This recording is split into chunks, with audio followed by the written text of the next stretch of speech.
What's up, guys? Welcome to your 84th Android tutorial for the new boss. And what we're going to do in this tutorial is again set up just kind of a small application that deals with tabs. Something like this is our desired result. But for this tutorial, we're just going to set up the XML layout. So I want you guys to create a tabs class, or a class called tabs, and then also a Android XML file called tabs as well, lowercase, for our layout. And then once we go into our layout, what we're going to do is we're going to go over here into our composite, and there's something called a TabHost. That's what we're going to drag and drop into our project here. And again, we get kind of an error because they haven't really updated the SDK, or the ADT I should say, yet for the 2.2 platform. So a quick fix that we can do to kind of get a visual, just like last time we had this kind of error, but we could have done this last time to get a kind of a visual, is go up here to basically the way that we're viewing it. And we're going to view it through the Honeycomb platform or the 3.0 platform. It'll kind of give us a layout. And it still will work on an emulator once we have it set up, but or your phone or whatever. It's just the ADT for Android, for Eclipse I should say. And then so we're going to go up here, and then we're going to select Android 3.0, and this is kind of the desired result. We have 3 tabs up here and a view of some sort. And if you guys don't have this choice, again, that's just from the Window tab and then Android SDK AVD Manager.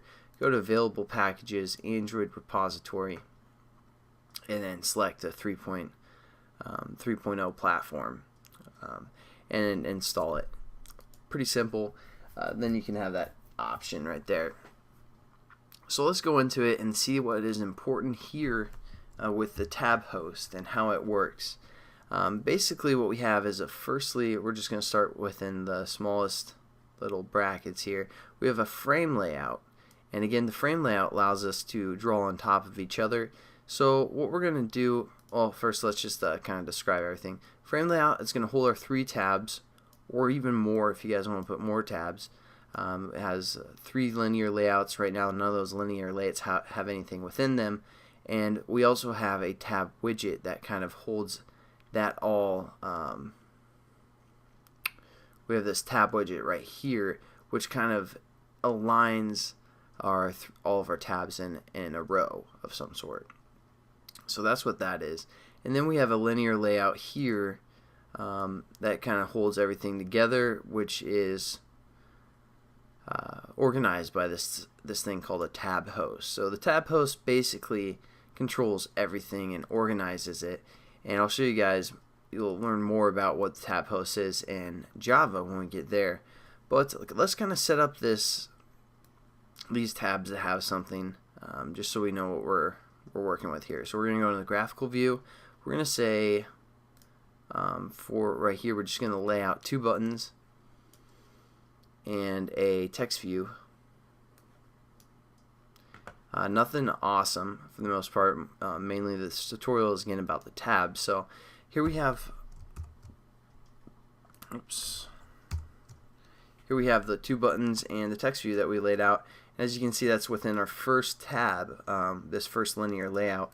So again, let's just cut this text view, or copy this text view, and post it within our second linear layout, just so we have something there. So we're going to say text view 2, something like that, or yeah, text view 2, and then as well as for a third application, we're going to say text view 3, just so we know there's something different within each of those tabs.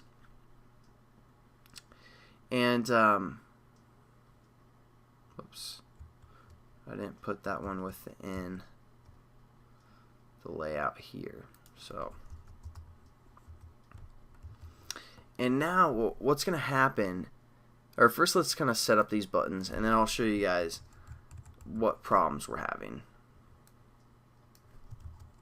We're going to say start and stop for the 2 buttons, and button start watch and a stopwatch, because we're just going to build a quick stopwatch application. Should take only one tutorial or so, but we're just going to set up our variables. and we aren't really going to worry about all the other variables. Maybe this text view, we'll change that one as well. Text view, show results, something like that.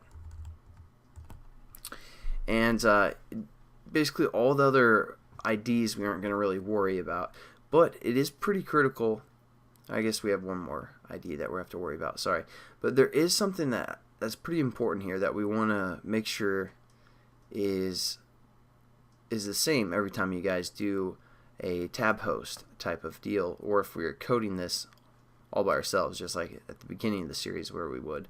With this tab widget right here, you want the ID to be this @Android ID /tabs. It has to be that. It's just going to give us some kind of the basic layout of the tabs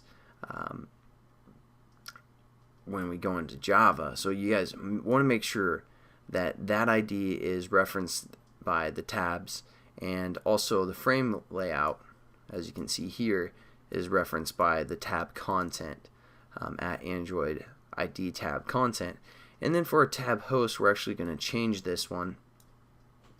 We're going to say @plus ID /tab host. We're just going to leave it like that instead of the Android ID tab host. So we're just, again, setting up our own reference for the tab host, and I'll explain that all in Java. But now what I've done is I've just set the content view to, in our Java class, so I set the content view to this XML layout here. I just want to show you guys, if we run the application now, it might not be what you expect. And the next tutorial, we'll get it running and set up. Basically what's happening, again, the frame layout, let's just open it up. As you can see, you can kind of see this text view 2 right here, and also it's printed above our start and stop right here. So I mean, that's not exactly what we want. Basically what's happening is that frame layout's printing everything at once. We aren't even getting the tabs up here. Nothing's really looking the way we want it to, but that's fine because everything else that we're going to do is going to be in Java, and it's going to set up everything the way that we want it to be set up. So I'll catch you guys in the next tutorial where we're going to do that, and have a good one. Peace.